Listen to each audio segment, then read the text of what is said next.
You going back in? There's still men out there. God damn.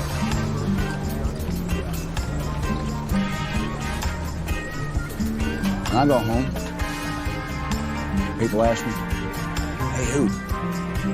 Why do you do it, man? Why? You some kind of war junkie?" I won't say a goddamn word. Why? They won't understand. They won't understand why we do it. They won't understand it's about the men next to you. And that's it. That's all it is. Find us on the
Hello and welcome to Dog Days, where we talk about all things cannabis. I am your hostess with the mostest, the Bud Bitch.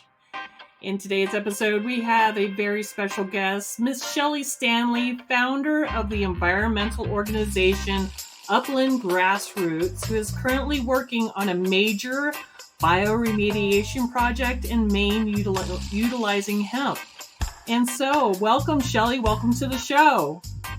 Thank you. I appreciate it. I just got an email from Ira asking me to send him the link. So I don't know if you could send it, or it sounds like he's ready to join. I can send it, but that's why I look slightly distracted at the moment. But yeah, thank you so much for having me on. Ira's going to be joining as well. He's also doing a bioremediation project, so he will be sharing that as well. He's working, I think, on uranium, and we've been working on PFAS, like the forever chemical, in northern Maine for the last 5 years. So That's amazing. So let's start off every good story at the beginning.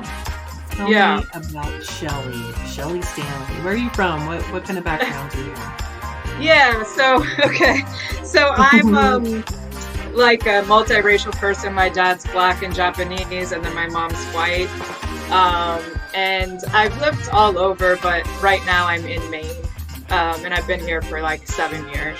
So I'm definitely, I grew up partially in Maine, and I love the environment and, all the lakes and rivers, beautiful up here. So I've always been very interested in stopping with this environmental destruction and like finding a way to clean, polluted areas. So I actually became interested in hemp through John Trudell, who was always speaking about, hemp's ability to clean the earth and like promoting that for so long.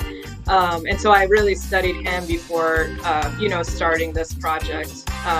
And we've been working together with the Mi'kmaq Nation up in northern Maine since the beginning. Like, they were the ones who were interested in doing this project. I had reached out to some environmental organizations and asked like if they knew polluted land that we could try this on, and they all said no, which I thought was strange. And I didn't ever understand how they didn't know polluted land. But when I reached out, to the Mi'kmaq Nation, like Richard up there, Richard Syllaboy, immediately was like, there's this land that's polluted with this, there's this land that's polluted with that, you could work on this or this or this. And so it was just like a completely different relationship to the land and knowledge of the land. And they were immediately interested in just finding solutions to clean land in a new way. So that's how we were able to start up there with them. So what polluted the land in the first place? Yeah, so that area is actually a former Air Force base. So it was the major Air Force base in the country for nuclear weapons storage during the Cold War. And then it's also, was the area that the Micmac Nation now owns. I think they own 800 acres on this former Air Force Base Superfund site that closed in the 90s. Yeah. Pictures of it here? Yes. Yeah. So it's just been sort of deteriorating since then. They left a bunch of junk. Like if you go up a little, you'll see, that equipment there is just like thrown there. There's all this piping. There's like old big tanks of for oil that are left.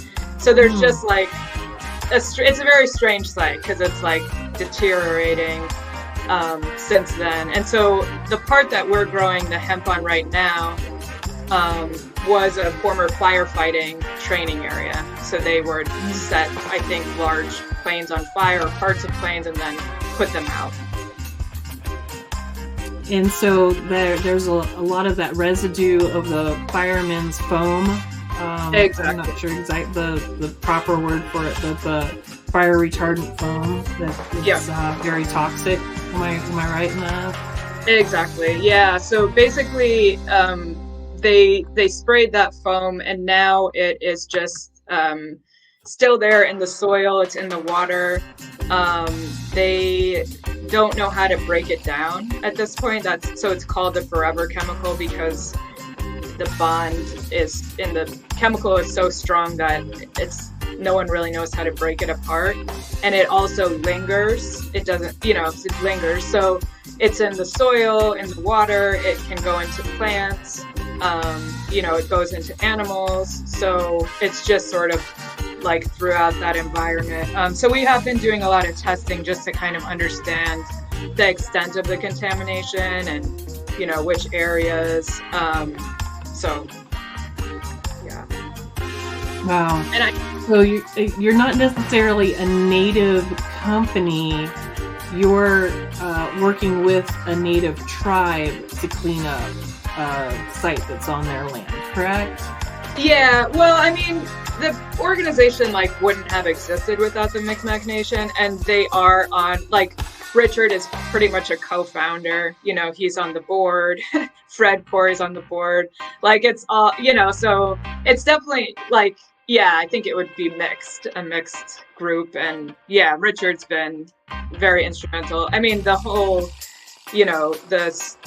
I've gone to several tribal council meetings. And so just trying to make sure that what we're doing is helpful and in line with what people want, and testing areas that everyone's wondering about and stuff like that. So yeah, it's definitely under the guidance, I would say, of the Micmac Nation as a whole, because it's their land, and we wouldn't have been doing it without their permission. Wow, that's super cool. So are you guys a non-profit then? Yeah, we're fiscally sponsored, so we don't have the non-profit status ourselves, but we pretty much do because we have an organization that's kind of vouching for us. So cool. So are we going to see research papers come out of this project? Yeah, we have had a couple. We just had one recently. I should have sent you that link, but so we had one that was basically growing the hemp on the land. And then, yeah, we have some there. I don't think I put the most recent one on, but they, growing the hemp on the land and then seeing how much it was taking up, where it's putting it in itself. And then we were trying to break it down as well. So we've been reaching out to scientists, anyone who says that they have a way to break it down. We've sent the hemp to, so 3 scientists so far who've been testing their methods on the PFAS in the hemp.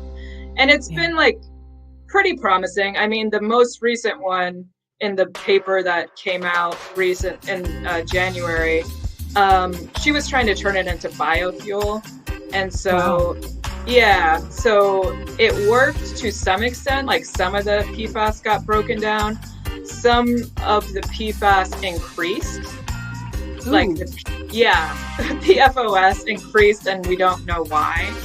So that's something, that she, would have to keep looking into. It was unclear if like the smaller PFAS types, when she did their process, like just formed into the bigger one. Mm-hmm. That could be why. But so yeah, it's kind of at this point, that's where we're getting held up, is that we know that it can take PFAS out of the soil. It doesn't take out PFOS very well, which is a long chain, pretty toxic PFAS, and it's in firefighting foam. So It doesn't really take that one out very well at this point.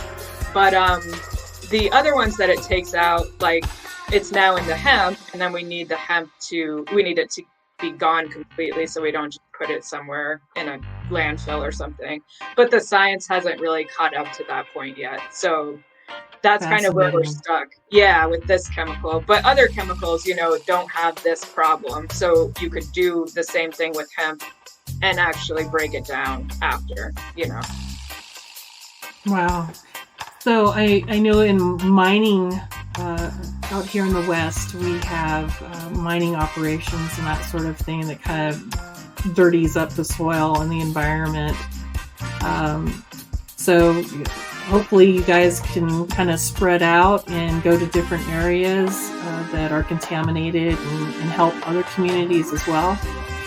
Yeah, I mean, we've been in touch with like Winona LaDuke. I know she's been working with a lot of people that want to start working with hemp like that. So, definitely. And I know Ira has been working on the uranium, and they've also been wanting to start working on the mining contamination out in New Mexico as well. So Awesome. I did send him that link. I don't know if he's on. We're gonna take a quick 15-minute, a really quick break, and then when we come back, we're going to bring Mr. Ira on board. Stay tuned. Stats tell that each day, 22 veterans commit suicide due to PTSD. These stats shook us and urged us to do our part. After hours and hours of thinking, Beekeeping for Veterans was born. Beekeeping for Veterans combines beekeeping with mindfulness meditation. Why combine them? Here's why. Beekeeping causes positive rush of adrenaline while beekeeping. You have to be calm during it. You are mindful of your movements. Each week, a veteran will receive a mindful meditation to build emotional and mental skill sets. Mindfulness is a set of 3 attentional skills that work together: concentration, sensory clarity, and equanimity, mental calmness, composure, evenness of temper. Every time mindfulness is practiced, we build these skills. Beekeeping for Veterans not only helps veterans overcome emotional trauma, but also aids our environment, as without bees, there is no food. Come forward. The people who have supported your country now need your support.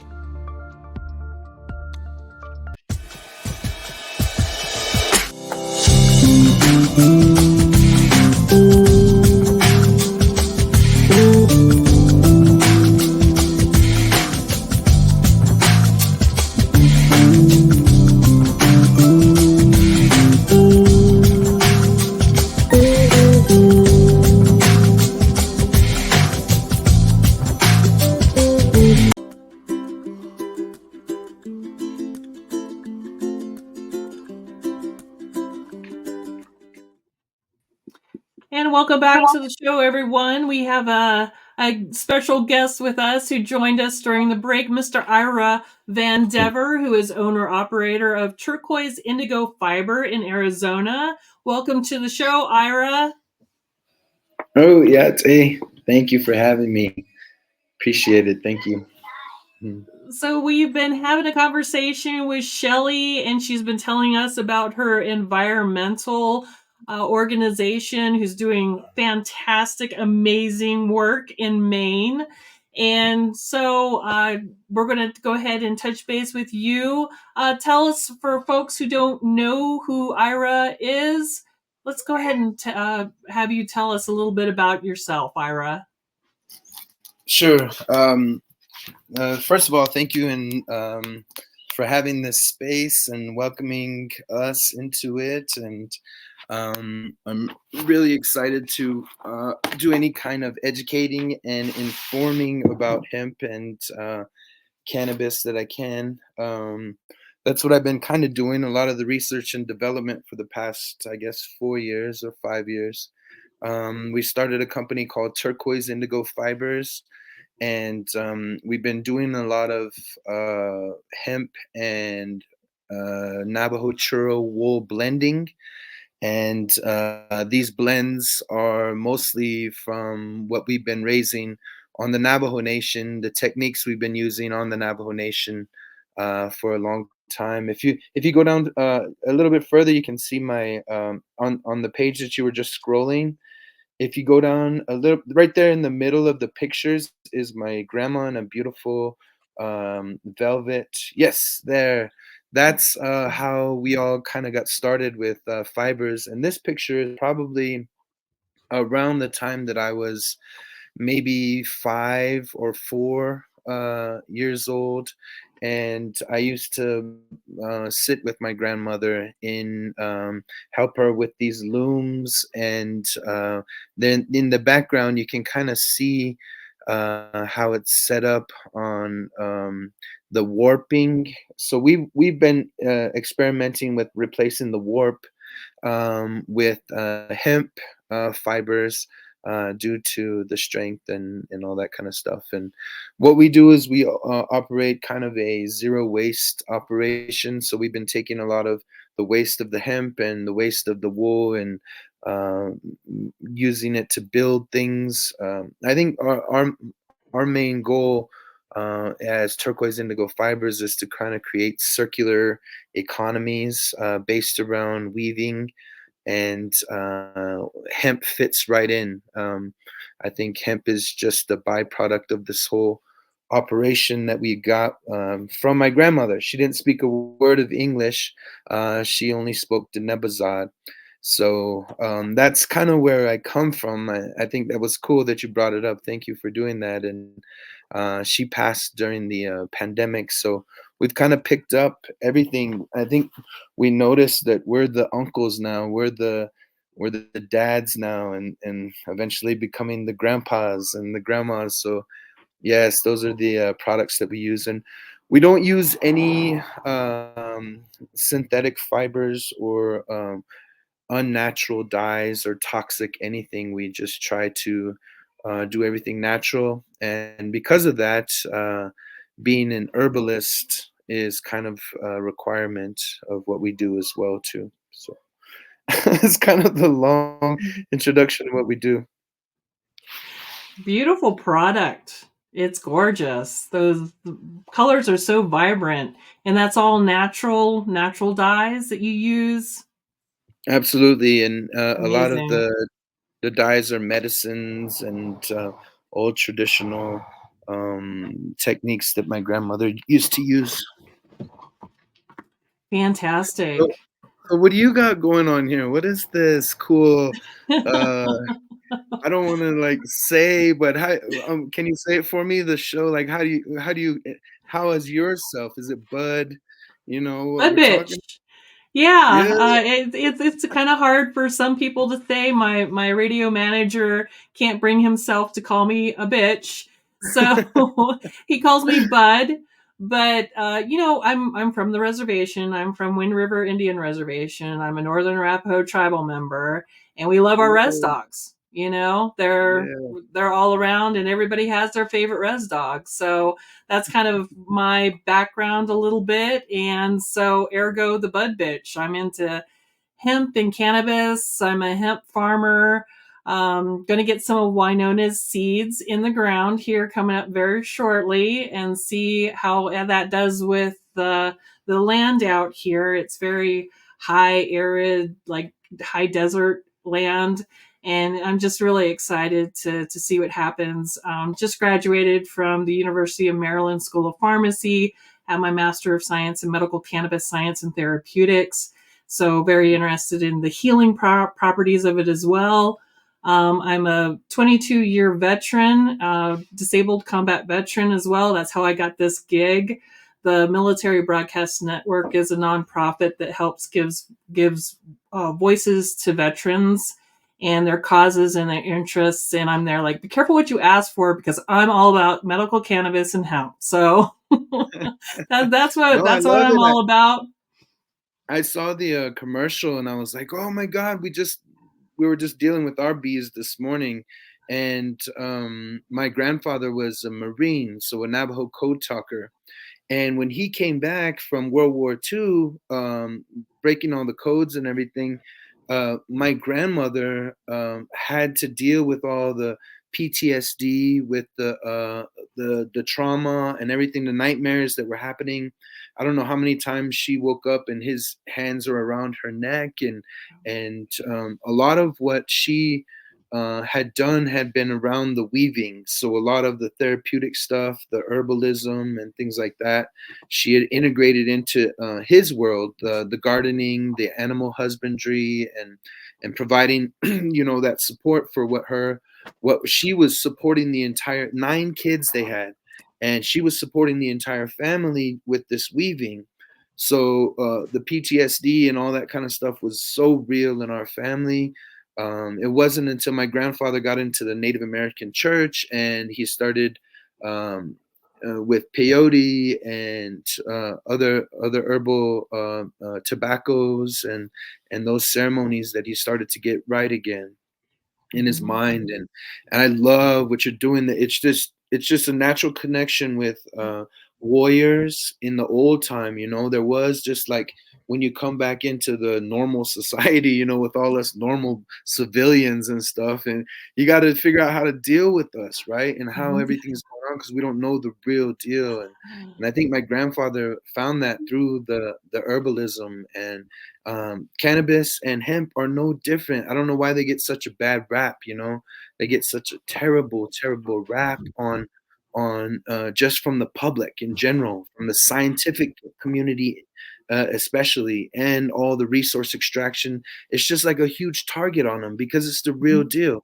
It's the real medicine. So I'm glad that that's what you're doing, and it works, and I really appreciate it. And the connection of our soldiers and our warriors is your natural instinct of bringing home our warriors from the last 500 years of going at it with the most brutal, most insane type of warfare that anybody can think of. And to go there, you have to go there in that realm of what cannabis and hemp and I think psilocybin medicines, as well as peyote. There's these gateways into that realm to be able to deal with it, to be able to live like my grandpa used to say, it's not just surviving. You have to get to a point where you got to thrive too. You don't just want to be surviving for the rest of your life. That's a scary thing to look forward to. But anyway, that it's amazing what you're doing. It sounds the right way, the right path. And I know Shelly, she's doing all she can to do good stuff too. So I'm really proud of you guys. So how I found out about you two superstars in the hemp world is through the hemp school. I'm one of the students in Winona's hemp school. So could you give us a little bit of history about Winona? I've met her once. She came out here. We had a quick lunch together, and then she was on a plane out the door. So if you could give us some history about the the hemp story that you have affiliated with Winona. I'd be really interested in hearing that. Yeah, I'm not. I feel like Ira could answer that better because I'm sort of met Winona through email more recently. I haven't met her in person, so. Yeah. So Ira, could you Well, tell us a little bit about the hemp school and the sure, University of sure. Winona? I think Winona and the hemp school and hemp in general in the indigenous community, they're all synonymous. You know, you can't separate one from the other. She's got an interesting past of actually being a vice presidential candidate for Ah, running with the United States government. She's been with the AIM crew. She hung out with John Trudell, developed plans of attack and sustainability with John Trudell. She's just, I mean, she went to Yale or Harvard or Cambridge or Oxford or all of them. She's a brilliant woman, and I think at the heart of it, she's an economist, and that's rare for indigenous people because we don't really understand economies or how to develop them. We know how to work with the land. We know how to uh, build sustainable communities, but how to translate that into what is an economy right now is what she's pretty good at. And what she was able to do was to turn it into a curriculum. And this is the second year that we've done that. And it's kind of a roadmap of one, breaking down the stigmas behind hemp and cannabis. And then secondly is how to kind of develop these circular economies in these localized indigenous communities. And I think a lot of it's based off of her idea of what like an indigenous standard would be.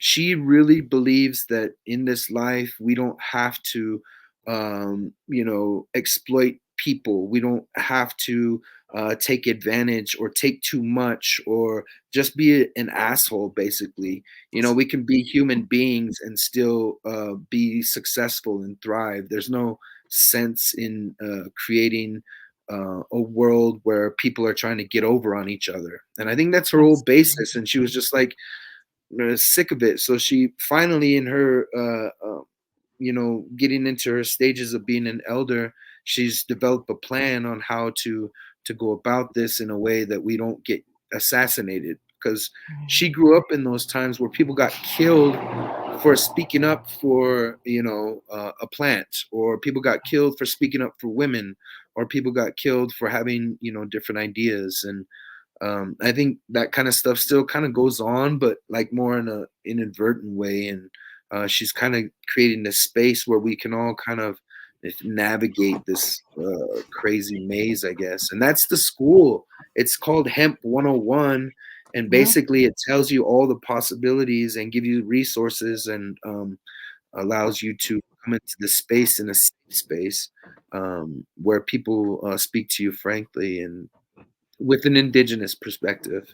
So that's kind of my get along with her. And she's always believed in Navajo because we've down here, we've got the uranium, we've got the coal, we've got the natural resource stuff that we've been doing since the 80s. And the people are dying and the land is devastated, and we've gained nothing. There's still 40% of the Navajo population that doesn't even have electricity.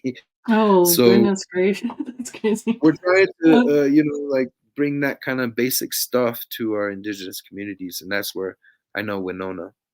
Well, I'm having a blast in the school. I look forward to every Thursday sitting down, and she has just wonderful experts and wonderful insight, and everybody's just throwing around resources and phone numbers and emails and really getting the community together. I'm having a blast. So we're going to take a really quick break. When we come back, I want to talk about and hang tight and stay tuned.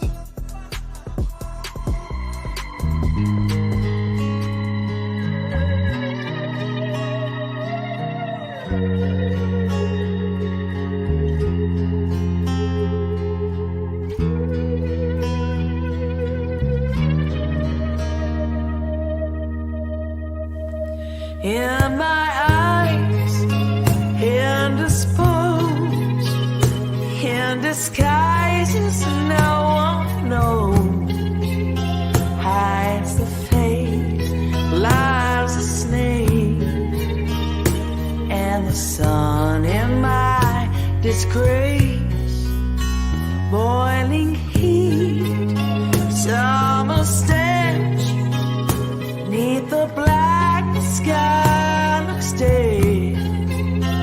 Call my name through the cream, and I'll hear you scream again. Black hole sun, won't you come and wash away the rain? Black hole sun, won't you come? Won't you come? Won't you come? Stood a rain, cold and damp, still the warm with tired friends. Times are gone for honest men, sometimes far too long for snakes in my shoes, walking sleep in my youth. I pray to keep heaven sent hell away. No one sings like you anymore. Black hole star, won't you come and wash away the rain? Black hole star, won't you come? Won't you come? Black hole star, won't you come and wash away the rain? Black hole star, won't you come? Won't you come?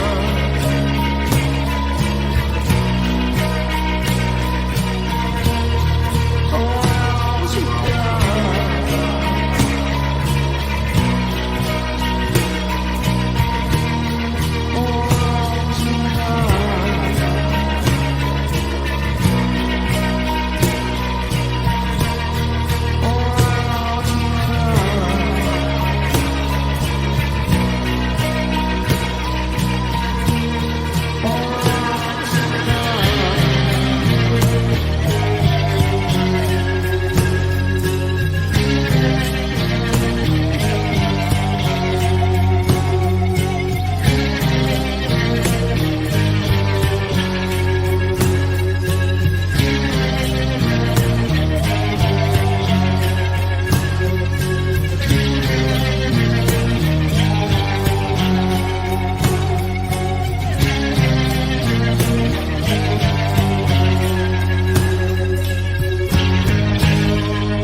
hang my head, drown my fear, till you all just disappear. Black hole sun, won't you come and wash away the rain? Black hole sun, won't you come? Won't you come? Black hole sun, won't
And we're back, everyone, with Miss Shelley Stanley and Mr. Ira Van Dever.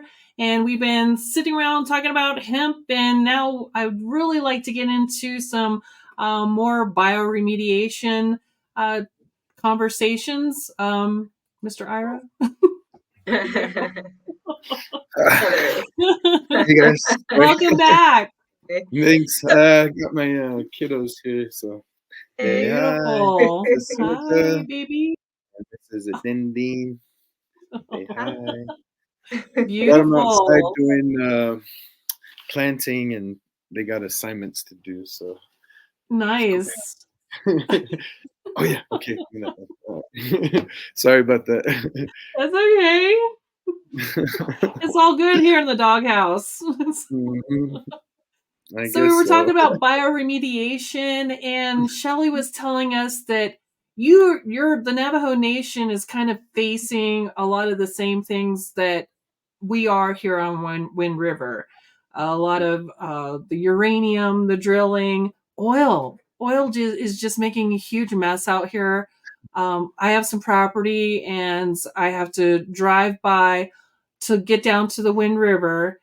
I go down and I pass by open pits of just sludge, and I'm this close to like calling the EPA and saying, "Hey, what is this normal to have open pits of sludge by the Wind River River?" No. Yeah, it's pretty bad. I saw I saw that it says Dog Days episode number 6, and there I was going off on this whole tangent, and it's bioremediation with hemp. But anyway, No, I think it's all good. all of them are linked together, and I think that's the whole idea with circular economies. And what we found out with hemp is like on the one hand, it's healing veterans on a medicinal side, and on the other hand, it can heal the earth as well. It's got these really powerful traits that bioremediation is just a part of that entire life cycle of what hemp does. And down here, the main idea with hemp is we've approached the Navajo Nation, we've approached the EPA, we've approached the big corporations, and as much as us three on this channel have a big heart and we want to do the right thing, it doesn't really feel like that's the highest priority for them. The EPA has received gazillions of dollars since these mines were created, and the Navajo Nation still, up to this day, is giving our carbon credits away to these large companies so that they could resource extract more. And right now, they've got a hydrogen pipeline and a whole hydrogen future and helium future already planned and pushing through the local governments right now. Um, right now on the Navajo Nation, it's even illegal to grow hemp. So they've criminalized it. It's not even an option at the moment. And I think if you have the opportunity, maybe even just to propose, say, I'm, very interested in using hemp to clean some of this sludge up. I'm not just here to create problems and say what's wrong and who's to blame and blah, blah, blah.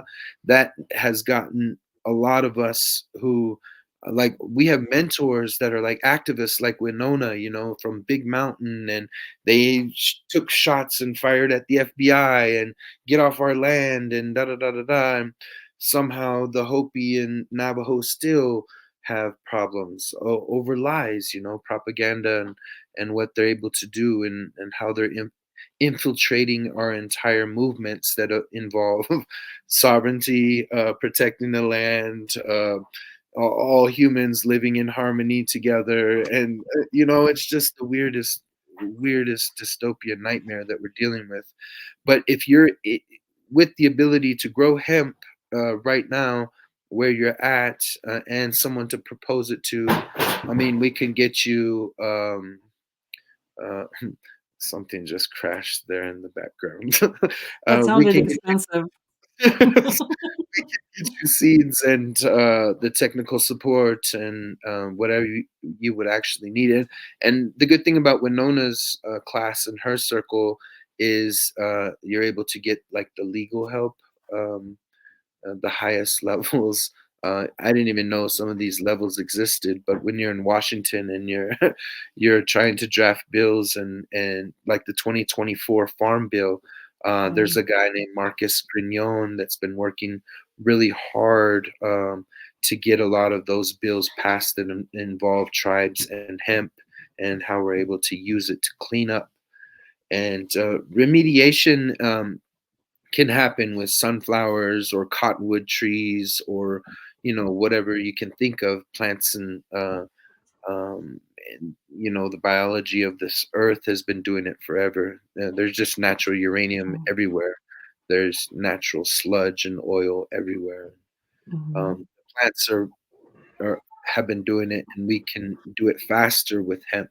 And I think that's the goal. And then afterwards, what we're working on is the problem is like, what do you do with all the biomass, and is there still traces of the toxins still in it? And I think that leaves a lot of room for technology and research and development for our native people that might have mushroom mixes and whatever the earth has been doing for a long time. Awesome. I love that idea. Are they working on that kind of stuff, Shelley, as far as what you do with the hemp after it's sucked up the bad stuff? What do you do with the biomass after it's sucked up the bad stuff? Because now it's kind of bad stuff too. Right, exactly. Yeah, that's like the point that we're at as far as being stuck a little bit in the research with PFAS because they don't know how to break it down. So we've sent it to several scientists. We've looked into mushrooms, but the research so far is showing that it's not breaking down PFAS. So we can't really do that. But with oil or something, you could use mushrooms, definitely. And then put the hemp, that's taken the oil up into like a mushroom pile that you inoculate with mushrooms. So yeah, that's kind of the point.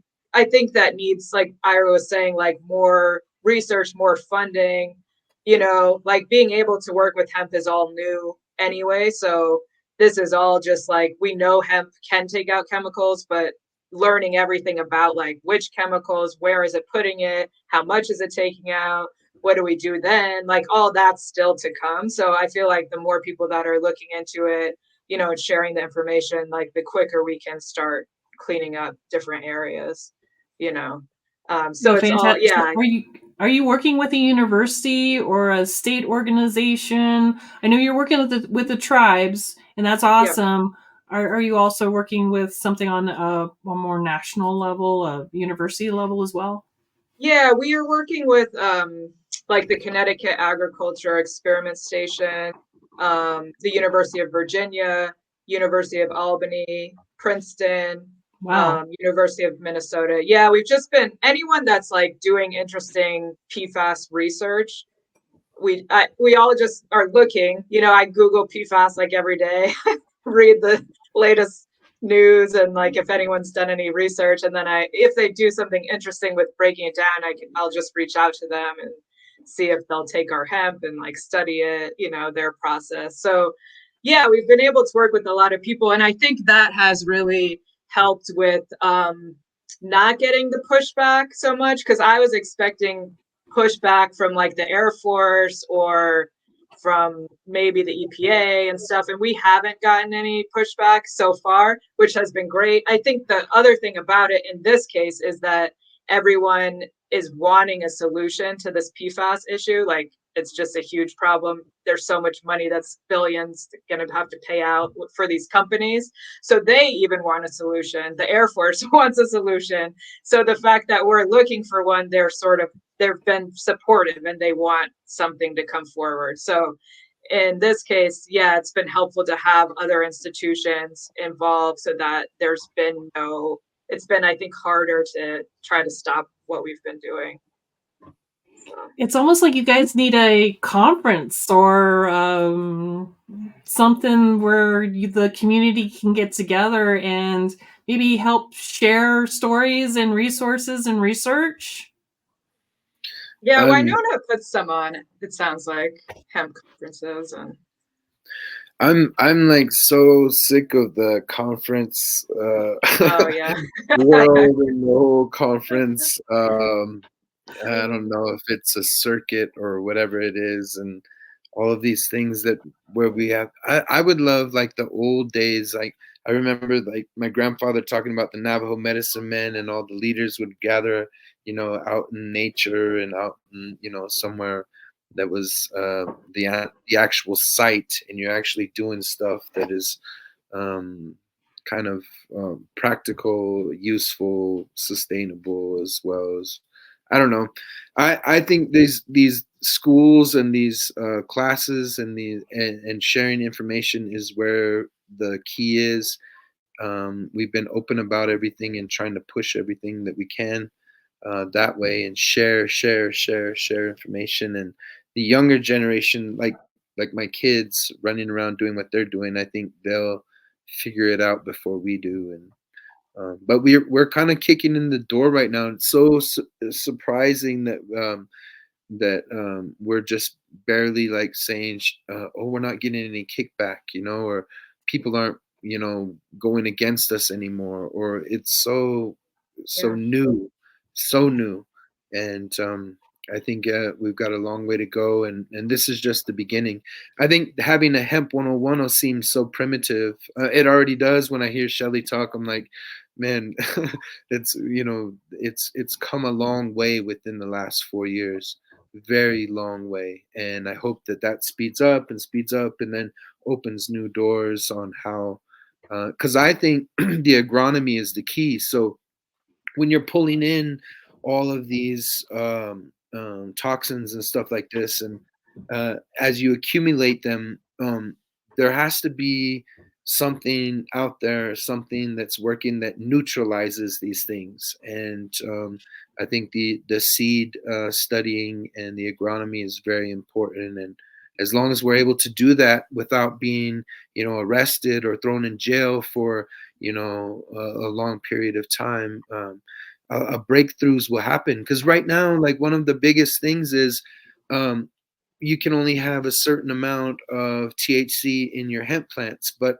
maybe that's the key of where the Hmm. uh, toxins are able to be broken down when there's more THC and more. Um, I don't know how you describe it, but I think it's the future is in the seeds, the agronomy, owning our seeds. That's why Monsanto and all those other ones are so huge, because they want to own all of the genetics that are involved with these types of things. And if we can own our own and have our own, I think that'll be the key for the future. Oh, that's interesting. I totally agree 100%. So I'm going to pronounce this wrong. Anashibi? No, that's not the name of the school. Anashiba? Anishinaabe. Anashinabe. Okay, Yeah, yes. So Anishinaabe. our viewers out there and our listeners, look it up. I don't know if we can maybe bring it up on a website so people can check Yeah, out what they're doing. it's the Anishinaabe Agriculture Institute. Is Yes. the people that they've been doing a lot of the work and the research and development on hemp and cannabis in indigenous country. So Right. So we're going to try and bring up that website for folks who are interested in checking out what we're all talking about. They're the ones that I'm going to their hemp school. I met these two instructors, hemp professionals through that website and that organization. And Winona LaDuke is also involved with that. Hopefully, I can get her on the show sometime. So we're not, just talking about her. We can have the real person in person. The subject of today is bioremediation, but I'm open to anything. So you talking about your hemp or your fabric business is awesome. That's great. That's part of the whole cycle of things. So yeah, feel free to Oh, there it is. There we go. We got the website up. Yeah. Yeah. So if you're interested in any of our listeners out there checking it out, Hemp 101, hopefully we'll have a Hemp 200, Hemp 400.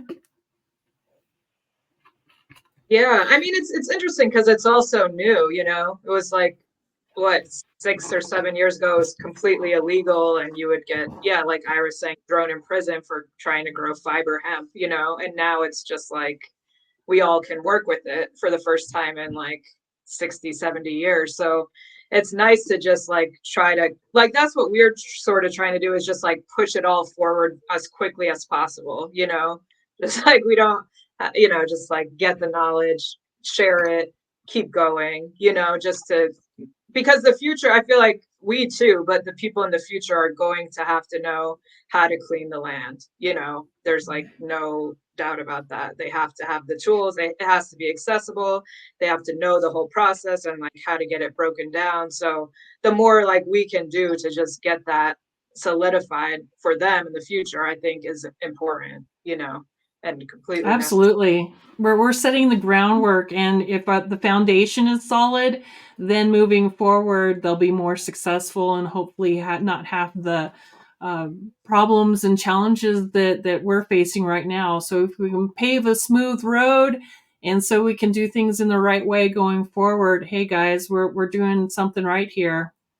Exactly. And yeah, I mean, I do think it does change like the whole energy around it, you know, because like I know, Ira, you were saying the other day that the way the EPA does it right now is like buried in a pit, like an unlined pit, put some soil on top with the lining and say that that's clean, you know? And like that's obviously, like anyone who thinks about it, it's not helping, you know? So I think like the fact that there's now people, like regular people who are thinking about this, who are starting to find new ways to say like, no, we actually want it clean. We want the environment to be respected. We want the earth to be healthy, you know, and like putting forth a new way. I think it's just changing like the whole way of thinking about it to become like what Native people have always been saying all along, you know what I mean? But like I think the influence is now starting to push back on like this way that's been being done that's not helpful. So yeah, I think even though it's hard, and especially like where you're working, Ira, you know, with all those forces and trying to just take everything they can, you know, the like you are creating a different path out of it, you know, that will be, Yeah. people will like join you for sure, you know. Yeah. Well, unfortunately, by the Navajo Nation, there's like 110 chapters. So each chapter that has something to do with something like this. For example, the EPA has been paid so much since 1980. So 1980 now, I was thinking like 20 years ago, but 1980 is like almost 50 years ago. 50 years ago. So the EPA has been working on this for 50 years. And from then until now, the best solution for the uranium right upstream from where we are, after 50 years of paying an EPA director at 100 grand a year for 50 years, and then the assistants and the researchers in the field, the best solution still is we're going to take this so many tons, hundreds of thousands of tons, and then relocate it upstream to this landfill that's right next to another Navajo community. It's like it's like it's right there. We could have been treating it for 50 years, preventing all these different, pathways with the fight of remediation. But instead, this guy has been doing whatever he's been doing, and this is the best he's come up with after 50 years. And it is the same guy. It is the same people, and they're not native. They're not Navajo. They're not from the community. They're Caucasian from Maryland or wherever, Michigan. And they don't have the solutions. They never will, because they don't care about it, because it's not their grandparents that are dying from it, or their brothers and sisters that don't have the jobs that they have, that they should have. It's kind of sad. Yeah, it is. Absolutely. Think that's you're spot on the money right there. We're running out of time, so I just want to let you guys know that my door is always open. If you come up with some new research, Miss Shelley, you give me a call and I will get you some time. Absolutely. Ira, my door is always open, brother. You give me a call. I'm all about cannabis, all about hemp, and I want to give you guys a voice as well. We're going to go ahead and sign off now. Thank you so much for joining me. This is like my 5th episode, so on the being a podcaster. So it's only going to get better, folks. Okay. It's a Thank good you so space. much for joining us. Peace out. Thank you. Go on it. That's the show for today, everyone. Thanks for listening. We'll be back next week with an all-new show. And remember, you can listen to us again and again. The podcast of this radio show is available right after we go off the air tonight, anywhere that you can get your podcast episodes. And thanks for joining us today. I'd like to take a moment to talk about something close to my heart. Military Broadcast Radio is doing incredible work to support our veterans and bring their voices to the world.